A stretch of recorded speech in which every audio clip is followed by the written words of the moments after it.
여러분 안녕하십니까? CJB 아침 뉴스입니다. 우박 피해 보상이 가능한 농작물 재해보험에 가입했지만 한 푼도 받지 못한 농가가 억울함을 호소하고 있습니다. 보험금 산정의 기준인 착과수 조사를 하지 못했기 때문이라는 게 이유인데요. 어찌된 일인지 안정은 기자가 취재했습니다. 지난 6월 충주 중부 지역에 돌풍과 함께 우박이 쏟아져 내렸습니다. 우박 피해가 가장 많았던 곳은 충주시 동양면. 설상가상 한 달 만에 과수 화상병까지 불어닥쳤고 농민들은 나무를 모두 매몰할 수밖에 없었습니다. 농작물 재해보험에 가입한 농가들은 우박 피해 보상을 신청했지만 30여 농가는 한 푼도 받지 못하게 됐습니다. 보험금 산정 기준인 착과수 조사, 즉 나무에 달린 과실수 조사를 화상병 발병 전에 하지 못했다는 게 이유였습니다. 저희들이 보험을 들을 때는 그런 거를 좀 보상을 받으려고 드는 건데 보험회사에서는 전혀 못 준다고 하니까 매몰 확정도 안 됐는데 그거를 착과수를 안 쉬는 바람에 피해를 본 게 너무 억울하죠. 농민들을 더욱 화나게 한 것은 우박 피해 보상은 과수화상병 보상과 중복 지원이라 보상해 줄 수 없다라는 겁니다. 우리가 들은 보험하고 화상병하고는 이게 별개를 시켜야 되는데 그걸 합의를 시켜갖고 자기네들이 이 농민들한테 보상을 줄 것을 하나라도 줄이려고 한다는 게. 농민들이 보험사에 확인한 착과수 조사 기한은 피해 확인 후 최대 열흘. 화상병 나무를 매몰하기 전까지 충분한 시간이 있었지만 과거 단위농협에서 직접 피해 조사를 했던 것과 달리 최근 보험사 손해사정사가 착과수를 조사하는 체제로 바뀌면서 피해 조사가 하세월이 됐다고 말합니다. 농협에서도 하고 우선적으로 그 부분에서 하고 또 후에 이제 농가의 손해사정이 또 같이 또 하고 이러면 되는데 꼭 손해사정만 와가지고 해야 된다는 것 때문에. 이에 대해 농협손해보험은 착과수 조사는 통상 적과가 종료된 이후인 7월에 실시한다며 화상병 농지는 과수원 내 출입이 금지돼 손해액 확정을 위한 착과수 조사가 불가한 만큼 보험금 지급이 어렵다고 밝혔습니다. 우박의 화상병까지 모든 것을 잃은 농민들은 최저보상금 지급 등 제도적 보완을 호소하고 있습니다. CJB 안정은입니다. 정부가 유치원의 유아교육과 어린이집의 보육 기능을 합친다는 이른바 유보 통합 정책에 대해 곳곳에서 우려의 목소리가 나오고 있습니다. 입안 과정에서 소통 부족 논란이 벌어진 데다 유보 통합 선도교육청으로 지정된 충북교육청도 현장의 우려에 대해 뚜렷한 해결책이 없는 상황입니다. 진기훈 기자입니다. 유치원과 어린이집으로 나뉜 유아 교육과 보육 체계를 합쳐 영유아의 교육과 돌봄 격차를 없앤다는 유보 통합 정책에 현장에선 우려의 목소리가 높아지고 있습니다. 유치원으로서는 유치원 교사와 어린이집 보육 교사의 양성 체계와 자격 차이가 있고 유보 통합이 되면 유아 교육보다 보육에 치중될 수 있다는 우려를 제기합니다. 교사의 수급이나 선발할 수 있는 이런 것들이 정리되어야 된다고 보기 때문에 대학의 학제 개편이 우선되어야 할 것 같고요. 어린이집이 유치원으로 통합되었을 때 교육청에서 과연 그것을 잘 감당할 수 있는가. 어린이집은 유보 통합에 따라 교육청이 무상급식이 가능하도록 지원해 줄 것을 요구하고 있습니다. 같은 지역에 있는 아이들이 먹거리가 어느 기관을 다니냐에 따라 가지고 지원이 되고 지원이 되지 않는다라는 것은 정말 안타까운 현실입니다. 교육적 평등뿐만이 아니라 교육복지 차원에서도 면단위나 농어촌 지역 보육 서비스 보장을 위해 개인 재산을 출자해 설립된 사회복지법인 어린이집들은 셈법이 더욱 복잡합니다. 출산율의 급격한 감소와 대도시 쏠림 현상으로 경영난을 겪고 있는데 영유아 보육이라는 단일 목적으로 법인이 설립돼 폐원마저 어렵습니다. 아기가 없어요. 유보통합으로 간들 저희는 운영 못해요. 원화가 없어서. 폐로 구축을 해주셔야 돼요. 저희들을 해산할 수 있도록. 정부가 인건비와 운영비를 지원하거나 법인 폐원 시 자녀 재산을 회수할 수 있도록 하는 규정을 마련해야 한다고 목소리를 높이고 있습니다. 아이들이 국공립으로 몰리다 보니 저희 사회복지법인은 점점 더 어려울 거고 정부가 강력하게 해산 절차를 위해서도 해줘야 된다고 생각합니다. 일선 교육청도 뾰족한 대안이 없습니다. 어린이집의 무상급식을 위해선 예산이 94억 원가량 추가 투입돼야 해 어려움이 크고 교육부가 아직 유보통합 모델을 내놓지 않아 교사 양성과 자격 문제, 교육 과정 등에 대한 대책을 낼 수 없다는 겁니다. 유보 교육과정에 대한 운영이라든가 교사 수급에 관한 거 아직 그런 상세한 부분들을 안내된 것이 없습니다. 적극적으로 현장과 소통을 해서 의견을 반영할 것을 교육부에 건의를 하고 있습니다. 올해 말 정부의 구체적 유보통합 모델이 제시될 전망으로 정부가 사전에 이해 당사자들과 적극적인 소통을 해야만 혼란을 줄일 수 있습니다. CJB 진기훈입니다. 방역당국이 서해안에서 멀리 떨어진 음성군의 외딴 소규모 축산 농가에서 럼피스킨병이 발병함에 따라 감염 경로를 파악하는 데 애를 먹고 있습니다. 발병 농가가 산 아래 외딴 곳에 있는 데다 최근 축산 차량의 이동도 거의 없었고 소를 입식한 지도 한 달 가까이 지난 상황이라 역학조사에 난항이 예상됩니다. 충청북도는 지난 사흘 동안 인근 축산 농가 등에서 의심 신고는 없었다고 밝혔습니다. 오송 역세권 도시개발 조합원들이 각종 비리 의혹을 받고 있는 조합장에 대한 철저한 수사를 촉구하고 나섰습니다. 어제 청주지검 앞에서 집회를 연 조합원들은 시행사로부터 5억 원을 받고 토지 매매 대금 100억 원을 횡령한 혐의로 조사를 받고 있는 조합장에 대해 구속 수사가 이루어져야 한다고 주장했습니다. 오송 역세권 도시개발 사업은 오송리 1원 70만 제곱미터에 사업비 2,300억 원을 들여 주거시설과 상업용지를 조성하는 사업입니다. 출산 육아수당과 함께 김영환 지사의 대표 현금 복지 공약인 어르신 감사 효도비 지급이 차일피일 미뤄지고 있는데요. 최근 복지부가 충청북도에 현금 대신 현물을 지급하는 대안을 제시했습니다.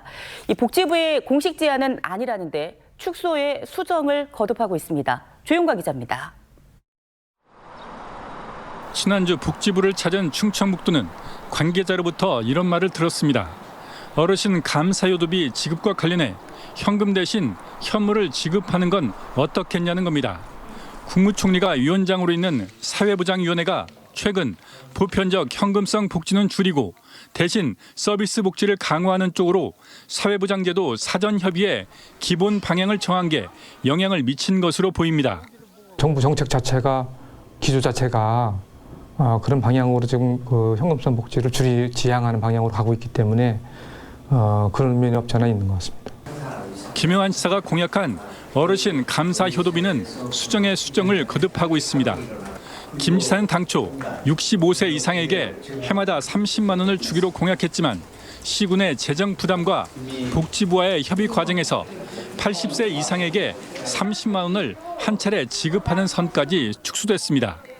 여기에 이번에는 현금이 아닌 현물을 주는 대안까지 제시됐습니다.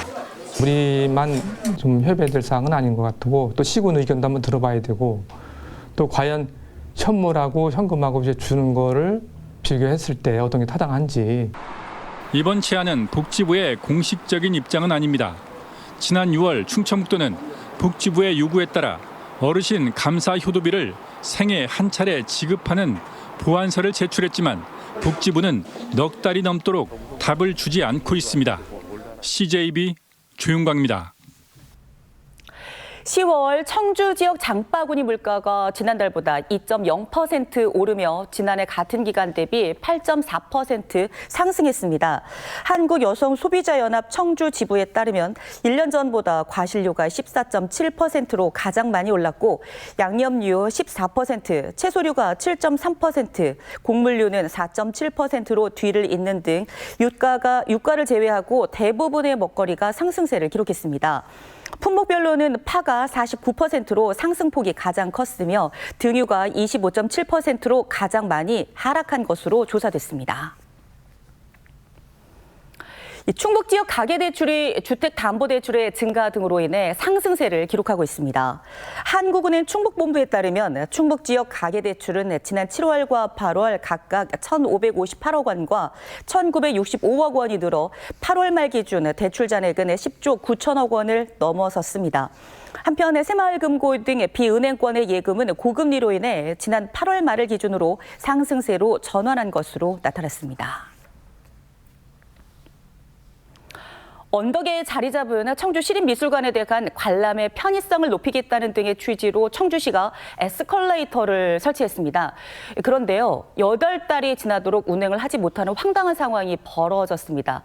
당초 운영을 맡기로 한 기관이 건물 누수 등을 이유로 사실상 입주를 포기했기 때문입니다.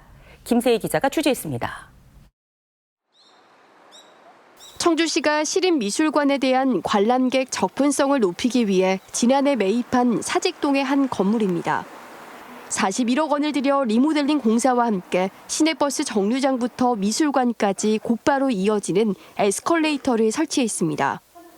공사가 끝났기 때문에 예정대로라면 지난 2월부터 에스컬레이터를 가동해야 됐지만 지금까지 멈춰서 있습니다. 이유는 무엇일까? 청주시는 당초 이 건물에 직지 문화의 집을 입주시키고 에스컬레이터에 대한 관리 책임도 맡길 계획이었습니다. 하지만 리모델링 공사 기간이 길어졌고 건물에 물이 새면서 직지 문화의 집이 입주를 포기하는 돌발 변수가 생겼습니다.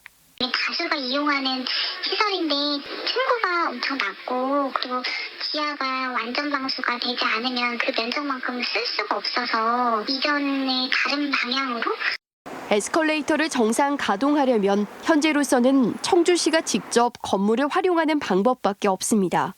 에스컬레이터가 운영하기에 조금 안정상 위험도 있고 그리고 상주하지 않으면 우범지대가 될 수 있는 염려가 있어서 상주할 수 있는 좀 기술 싶습니다. 아직 건물을 무슨 용도로 쓸지 결정이 안 됐다는 얘기로 에스컬레이터 정상 가동이 언제 이루어질지도 기약이 없는 상태입니다. 청주시가 이곳에 에스컬레이터를 설치하는 데 들인 예산은 2억 원이나 됩니다. CJB 김세희입니다. 충북의 주요 축제와 명소가 문화체육관광부가 선정한 지역 문화 매력 100선에 이름을 올렸습니다. 로컬 100으로 불리는 이 사업은 지역 문화의 가치를 알리기 위해 유무형 문화자원 100곳을 선정하는 것으로 충북에서는 청주 공예 비엔날레와 보은 대추 축제, 영동 난계 국악 와인 축제, 음성 품바 축제와 함께 제천 배론성지, 청주 문화제조창 등 6개의 유무형 문화자원이 포함됐습니다. 문체부는 앞으로 2년 동안 이들 문화 명소의 콘텐츠를 홍보하고 이를 이용한 여행 상품을 개발할 방침입니다. 충북교육청은 개교를 1년 미룬 공립형 대안학교인 가칭 단제고의 2025년 발전적 개교를 위한 포럼을 개최했습니다. 학생과 학부모, 교직원 등을 대상으로 간 포럼에선 교수 등 전문가와 교원단체, 대안학교 교원 등의 주제 발표와 특강, 대안교육 운영 사례 발표가 진행됐습니다. 당초 단제고는 내년 3월 개교 예정이었으나 윤건영 교육감 취임 이후 교과과정 재검토 등을 이유로 개교가 1년 연기됐습니다. 청주랜드 활성화를 위한 전략으로 전시 위주에서 어린이 놀이 체험 중심 공간으로의 변화가 필요하다는 의견이 제시됐습니다. 청주시 용역을 맡은 한국관광융합연구소는 또 어린이의 눈높이에 맞는 디자인, 아동과 가족 중심의 휴식 공간 조성 등을 제안했습니다. 청주시는 다음 달 최종 용역 보고회를 거쳐 청주랜드 활성화 방안을 확정할 예정입니다. 제천시가 농촌마을의 디지털 접근성을 높이기 위해 농촌지역 광대역 통합망 구축 사업을 실시합니다.